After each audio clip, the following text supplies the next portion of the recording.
OCD patients के लिए आज एक बड़ा इंटरेस्टिंग पर्सपेक्टिव शेयर करूंगा जो कि उनको अपने ओसीडी से डील करने में मदद देगा।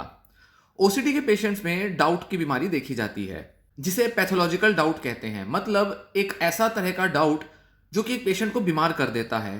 पेशेंट बार बार एक चीज पर डाउट करता रहता है, उसके मल्टीपल पॉसिबिलिटीज में उलझता रहता है, सेटिस्फाइड नहीं रहता किसी भी आंसर से। कितना भी अपने को दिलासा दे दे, एश्योरेंस दे दे या अपने को कोई एफर्मेशंस दे दे, उसका मन मानता नहीं है और डाउट करता रहता है। और जितना भी वो उन पॉसिबिलिटीज को एक्सप्लोर करता है, पेशेंट का दिमाग हमेशा किसी नेगेटिव पॉसिबिलिटी की ही तरफ जाता है। मतलब उसे हमेशा ऐसा लगता है कि वो जो एक सिंगल पॉसिबिलिटी भी है उसके चांस बहुत ज्यादा हैं होने के, और इस वजह से उसका जो डाउट है वो हमेशा बना रहता है। डाउट मतलब कि अच्छा ठीक है, मैं ये मान तो लेता हूं, पर अगर ये हो गया तो क्या? अच्छा 100 में से शायद 99% चांस है कि कुछ अच्छा होगा, पर वो जो 1% चांस है जिसमें कुछ बुरा हो सकता है वो मेरे साथ हो गया तो क्या? तो अगर देखें तो इस लॉजिक में उलझ के रह जाता है एक ओसीडी पेशेंट का माइंड, जिसमें कि वो बहुत ज्यादा डाउट करता है और अपने डाउट को कम नहीं कर पाता। अब अगर हम कहें कि जिन लोगों को ओसीडी नहीं है वो लोग भी अगर कोई ऐसी चीज जिसे वो परसीव करते हैं जो कि फैक्ट है, वो अगर चाहें तो उस पर भी डाउट कर सकते हैं। वो भी चाहें तो अपने डाउट को किसी भी हद तक ले जा सकते हैं। मतलब डाउट करना कोई ऐसी चीज नहीं है जो कि सिर्फ ओसीडी पेशेंट का माइंड कर रहा है। डाउटिंग जो है वो कोई भी कर सकता है। बस फर्क ये होता है कि जिन लोगों को ओसीडी नहीं होता वो अपने परसेप्शन पर बिलीव करते हैं। मतलब जो दिख रहा है, जो हो रहा है, वो उस पर यकीन करते हैं। जबकि ओसीडी पेशेंट जो दिख रहा है, जो हो रहा है, जो कि फैक्ट है, उस पर यकीन ना कर कर वो डाउट करने में ज्यादा उलझा रहता है। या ये कहें कि वो शायद डाउट करने पर ज्यादा बिलीव करता है। उसको लगता है कि डाउट करना जरूरी है, डाउट करने से मुझे शायद ज्यादा अच्छे तरह से पता चलेगा कि क्या हो सकता है या क्या नहीं, या शायद रिस्की चीजों से खुद को बचाया जा सकता है। अगर कोई खतरनाक परिणाम होता है उससे खुद को बचाया जा सकता है, इसलिए शायद नेगेटिव पॉसिबिलिटी की तरफ देखा जाए तो अच्छा है। वो ऐसा सोचता है जिस वजह से डाउट करता है। अब यहां देखें कि फंडामेंटल लेवल पर अगर हम देखें तो पेशेंट अपने परसेप्शन पर बिलीव ना करके अपने डाउट में उलझा हुआ है। परसेप्शन का मतलब यह हुआ कि मान लीजिए हमें कोई चीज दिख रही है जो कि साफ तौर पर क्लियर है कि वो क्या है। जैसे मान लीजिए ये एक वायर है, ये एक यूएसबी केबल है। अब देखने से हमें पता है ये यूएसबी केबल है। एक ओसीडी पेशेंट इस परसेप्शन पर डाउट कर सकता है। मतलब आमतौर पर वो इस तरह से डाउट नहीं करेगा, पर मान लीजिए अगर हम इसको थोड़ा एक्सट्रीम में ले जाएं तो हम कह सकते हैं कि अच्छा ये कैसे कहा जा सकता है ये यूएसबी केबल है। हाँ, इस तरह की बनावट अक्सर जो होती है वो यूएसबी केबल में होती है। हाँ, इस तरह का स्ट्रक्चर होता है, ये एक तार है। पर फिर भी वो सोचेगा कि कहाँ मैंने पढ़ा था कि ये यूएसबी है, शायद इसका कोई और नाम हो। शायद ये जो मेरे पास वायर है ये कुछ अलग टाइप की वायर है जिसका शायद कोई अलग नाम होगा। जरा मैं इंटरनेट पर जाकर चेक करता हूं। अच्छा, मैं देखता हूं कि कितने कितने टाइप के यूएसबी केबल होते हैं। मेरे पास जो केबल है इसको क्या कहा जाता है, इसके अंदर क्या कुछ ऐसे कंपोनेंट्स हैं जो कि बाकी के यूएसबी केबल से अलग हैं। हाँ, इसके स्ट्रक्चर में थोड़ा सा फर्क है, यहाँ पर ये थोड़ा कर्व सा है। मैंने देखा है कई यूएसबी केबल जो होते हैं वो ऐसे क्यूबॉइड टाइप होते हैं, ये थोड़ा अलग है। ऐसा क्यों है, इसमें ऐसा क्या है? क्या इसके अंदर कोई अलग तरह की मशीनरी लगी है? क्या वो मशीनरी अच्छी है या बुरी है? क्या ये बड़ा इफेक्टिव होगा इसको खरीदना, इसको लेना, इसको रखना, या इसकी जगह कोई और प्रोडक्ट लिया जाए? इसी तरह की डाउट की प्रक्रिया में एक ओसीडी पेशेंट का दिमाग जाता रहता है, जाता रहता है। किसी और व्यक्ति को देखने पर लगेगा कि इतने बेतुके डाउट्स क्यों किए जा रहे हैं। पर पेशेंट जो है, मान लीजिए वो कोई चीज खरीदने जा रहा है, जैसे कि मान लीजिए ये कोई केबल है जिसे खरीदना है या वो खरीद के ले आया है, तो वो कई तरह से डाउट कर सकता है ये सोच के कि शायद उसने जो चीज खरीदी है वो सही ना हो, शायद उसने डिसीजन सही ना लिया हो। इसी तरह से हेल्थ एंजाइटी के जो कंसर्न्स होते हैं उसमें भी ओसीडी दिखाई दे सकता है, जिसमें कि वो बार बार डाउट करता है कि शायद मैंने जो टेस्ट कराया है उसकी फाइंडिंग शायद सही ना आई हो, शायद मैंने गलत टेस्ट करा लिया हो, शायद डॉक्टर ने या जो लैब टेक्नीशियन होगा उसने कुछ गलत कर दिया होगा। तो इस तरह से वो उधेड़-बुन में लगा रहता है। अब यहां एक देखने का है कि अगर इस पेशेंट को अपने डाउट को दूर करना है तो आमतौर पर जो 2-3 चीजें सजेस्ट की जाती हैं वो ये होती हैं कि डाउट करने की बजाय, नेगेटिव चीजों को देखने की बजाय थोड़ा खुद को रैशनलाइज किया जाए।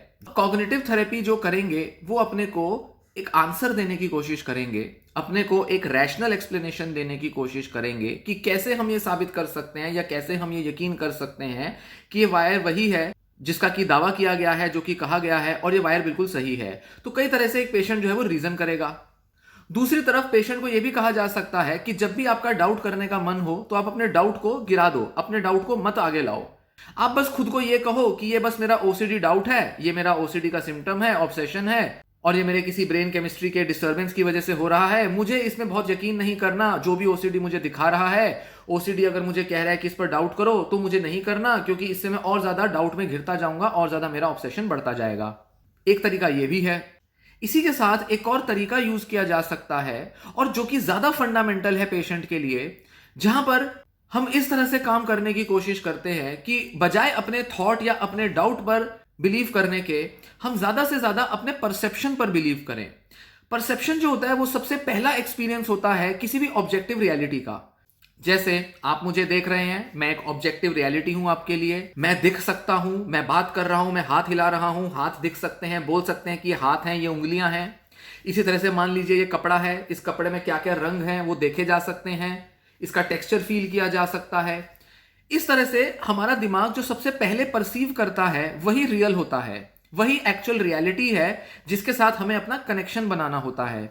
ओसीडी पेशेंट में ये कनेक्शन डिस्टॉर्टेड हो जाता है, टेढ़े रास्ते से डेवलप होता है, और बजाय उस चीज पर बिलीव करने के जो कि उसे दिख रहा है, जो कि परसीव हो रहा है आंखों से और अपने बाकी के सेंसेस से, पेशेंट जो है अपने डाउट की वजह से उस एक्सपीरियंस को तोड़ मरोड़ कर देता है और अपने आइडियाज में, अपने थॉट्स में उलझ जाता है और उनमें कुछ बिलीव करने लगता है या उनमें कुछ पॉसिबिलिटीज को एक्सप्लोर करके उन्हीं में कुछ सेटिस्फेक्शन ढूंढने की कोशिश करता है। तो कहीं ना कहीं वो रियलिटी से थोड़ा कट जाता है। तो जरूरी है कि पेशेंट जब अपने को हील करे तो ज्यादा से ज्यादा जो कनेक्शन है अपने बाहरी दुनिया के साथ वो अपने परसेप्शन के हिसाब से बनाए। मतलब जो जैसा है उसे वैसा देखने की कोशिश करे। डाउट को गिराने के लिए आपको बार बार खुद को कहना नहीं है कि मेरे को डाउट नहीं करना, डाउट नहीं करना, डाउट करना ओसीडी है, ओसीडी चला जाए, ओसीडी को मेरे को हटाना है। बार बार आपको केवल ये नहीं बोलना, क्योंकि ये बोलते बोलते भी आपका मन जो है वो नेगेटिव रहेगा, वो डाउट करता रहेगा। इसलिए जरूरी है कि हम परसेप्शंस पे अपना बिलीफ, अपना कन्विक्शन बेस करें, मतलब उसको उस पर आधारित करें। और यही एक तरीका है जिससे कि हम डाउट में जाने से खुद को काफी हद तक रोक सकते हैं। एक पेशेंट को अपने को रियलिटी के अंदर बिल्कुल ग्राउंडेड बनाना पड़ेगा, बिल्कुल जमीनी तौर से अपने को जोड़ना पड़ेगा। आसपास की दुनिया जैसी है, जैसी रियलिटी है, जैसी चीजें होती हैं, उनका वैसा ही अनुभव करना होगा। अगर दो का मतलब दो होता है तो उसे दो ही कहा जाए, यह ना सोचा जाए कि यह दो नहीं शायद तीन होगा। जो डाउट है वो बीमार बनाता है, क्योंकि वो यूजलेस है, वो इररिलेवेंट है। शायद किसी फिलोसोफर के लिए ये जरूरी हो सकता है, पर पेशेंट के लिए जरूरी नहीं है। पेशेंट को अपने को फिलोसोफर नहीं बनाना बड़ी सारी पॉसिबिलिटीज में एक्सप्लोर करके।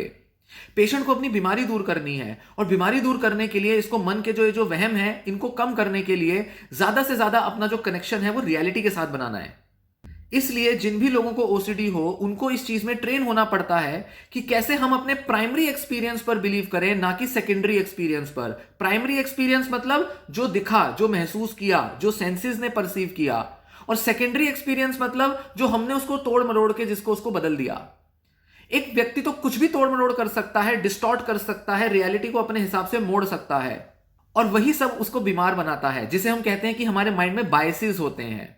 इसीलिए ऑब्जेक्टिव रियलिटी जो फैक्ट है उससे कनेक्ट हो, उससे कन्विंस्ड हो, जिस पर सीधे तौर पर बिलीव किया जा सकता है। मतलब हम ये नहीं कह सकते कि ये कपड़ा कपड़ा नहीं है।